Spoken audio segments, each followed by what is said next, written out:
Hi friends, welcome to tanuswayamaduge. ನೋಡಿ, ಇವತ್ತಿನ ದಿನ ಬೆಂಡೆಕಾಯಿನ ಬಳಸ್ಕೊಂಡು ಒಂದು ಸೂಪರ್ ಟೇಸ್ಟಿ ಆಗಿರುವಂತಹ ರೆಸಿಪಿಯನ್ನು ಮಾಡಿ ತೋರಿಸ್ತಾ ಇದ್ದೀನಿ. ಖಂಡಿತ ವಿಡಿಯೋನ ಕೊನೆವರೆಗೂ ನೋಡಿ. ನೀವು ಕೂಡ ಫ್ರೆಶ್ ಆಗಿ ಬೆಂಡೆಕಾಯಿನ ತಂದಾಗ ಈ ರೆಸಿಪಿಯನ್ನು ಡೆಫಿನೆಟ್ಲಿ ಮಾಡ್ಕೊಳ್ಳಿ, ತುಂಬ ಇಷ್ಟಪಟ್ಟು ತಿಂತೀರಾ. ನೋಡಿ, ಫ್ರೆಶ್ ಆಗಿರುವಂಥ ಎಳೆ ಬೆಂಡೆಕಾಯಿನ ನಾನು ತೊಗೊಂಡಿದ್ದೀನಿ. ಒಂದು 100 ಗ್ರಾಮ್ ಆಗೋಷ್ಟಿದೆ. ನೋಡಿ, ಇದನ್ನು ಈ ಥರ ಸ್ಲೈಸ್ ಆಗಿ ಕಟ್ ಮಾಡ್ಕೊಂಡು ಇಟ್ಕೊಂಡಿದ್ದೀನಿ.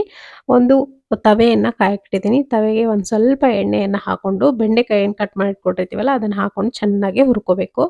ಯಾವ ಥರ ಹುರ್ಕೋಬೇಕಂದ್ರೆ ಪೂರ್ತಿಯಾಗಿ ಬೆಂಡೆಕಾಯಿ ಲೋಳೆ ಅಂಶ ಏನಿರುತ್ತೆ ನೋಡಿ ಅದೆಲ್ಲವೂ ಹೋಗಿ ಕೆಂಪಗಾಗೋವರೆಗೂ ಹುರ್ಕೋಬೇಕು. ಪೂರ್ತಿ ಲೋಳೆ ಅಂಶ ಎಲ್ಲ ಹೋಗಬೇಕು. ಅಲ್ಲಿವರೆಗೂ ಸ್ವಲ್ಪ ಹೈ ಫ್ಲೇಮ್ ಇಟ್ಕೊಂಡು ಸ್ವಲ್ಪ ಜಾಸ್ತಿ ಹೊತ್ತು ಹುರ್ಕೊಂಡ್ರೆ ಬೇಗನೆ ಹುರಿಯುತ್ತೆ.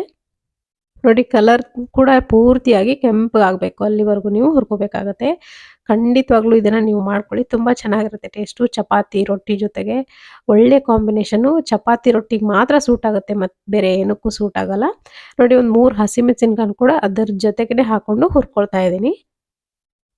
ಇವಾಗ ನೋಡ್ತಿರ್ಬೋದು ಈ ಥರ ಕಲರ್ ಚೇಂಜ್ ಆಗಿದೆ. ಇದಕ್ಕೆ ನೋಡಿ ಒಂದು ಅರ್ಧ ಗೆಡ್ಡೆ ಆಗೋಷ್ಟು ಬೆಳ್ಳುಳ್ಳಿಯನ್ನು ಹಾಕ್ಕೊಂಡಿದ್ದೀನಿ. ಇದಕ್ಕೇ ಬೆಳ್ಳುಳ್ಳಿ ಸ್ವಲ್ಪ ಬಿಸಿ ಆಗಲಿ. ಅದೇ ಬಿಸಿಗೆ ನಾನಿಲ್ಲಿ ಗ್ಯಾಸ್ ಫ್ಲೇಮ್ನ ಆಫ್ ಮಾಡ್ಕೊಂಡಿದ್ದೀನಿ.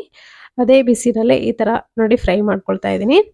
ಇವಾಗ ಸ್ವಲ್ಪ ಕೊತ್ತಂಬರಿ ಸೊಪ್ಪನ್ನು ಕೂಡ ಹಾಕ್ಕೊಂಡು ಇದನ್ನು ನೋಡಿ ಒಂದು ಮಿಕ್ಸರ್ ಜಾರ್ಗೆ ನಾನಿಲ್ಲಿ ಟ್ರಾನ್ಸ್ಫರ್ ಮಾಡ್ಕೊಳ್ತಾ ಇದ್ದೀನಿ. ತುಂಬ ಚೆನ್ನಾಗಿರುತ್ತೆ ಈ ಟೇಸ್ಟು, ಡಿಫ್ರೆಂಟ್ ಟೇಸ್ಟು. ನೀವು ಇನ್ನೂ ಯಾವತ್ತೂ ಮಾಡಿಲ್ಲ ಅಂದರೆ ಖಂಡಿತ ಒಂದ್ಸರಿ ಟ್ರೈ ಮಾಡಿ. ಹೇಗಿತ್ತು ಅಂತ ಅಭಿಪ್ರಾಯ ತಿಳಿಸೋದನ್ನು ಮರಿಬೇಡಿ. ಟೇಸ್ಟ್ ಹೇಗಿತ್ತು ಅಂತ ನೀವು ಮಾಡ್ಕೊಂಡಾಗಲೇ ನಿಮ್ಗೆ ಗೊತ್ತಾಗುತ್ತೆ ಅಲ್ವಾ. ಅದು ಹಾಗಾಗಿ ನೀವು ಕೂಡ ನೀವಲ್ಲಿ ಮಾಡ್ಕೊಳ್ಳಿ, ತಪ್ಪದೆ. ನೋಡಿ, ರುಚಿಗೆ ಎಷ್ಟು ಬೇಕು ಅಷ್ಟು ನೋಡ್ಕೊಂಡು ಉಪ್ಪು ಹಾಗೆ ಒಂದು ಅರ್ಧ ತುಂಡು ಹುಣಸೆ ಹಣ್ಣನ್ನು ಕೂಡ ನಾನು ಹಾಕ್ಕೊಂಡಿದ್ದೀನಿ. ನೋಡಿ, ತರ್ತರಿಯಾಗಿ ರುಬ್ಬಬೇಕು, ಪೂರ್ತಿ ನುಣ್ಣಗೆ ರುಬ್ಬೋ ಹಾಗಿಲ್ಲ, ತರ್ತರಿಯಾಗಿ ನೋಡಿ ಈ ಥರ ರುಬ್ಬಬೇಕು.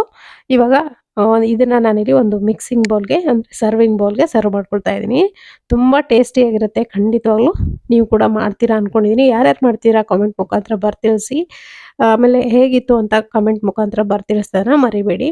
ಸೊ ಇವತ್ತಿನ ಈ ರೆಸಿಪಿ ಇಷ್ಟ ಆಗಿದ್ರೆ ಲೈಕ್ ಮಾಡಿ, ಶೇರ್ ಮಾಡಿ, ಮತ್ತು ಚಾನಲ್ಗೆ ಸಬ್ಸ್ಕ್ರೈಬ್ ಮಾಡಿ. Thank you.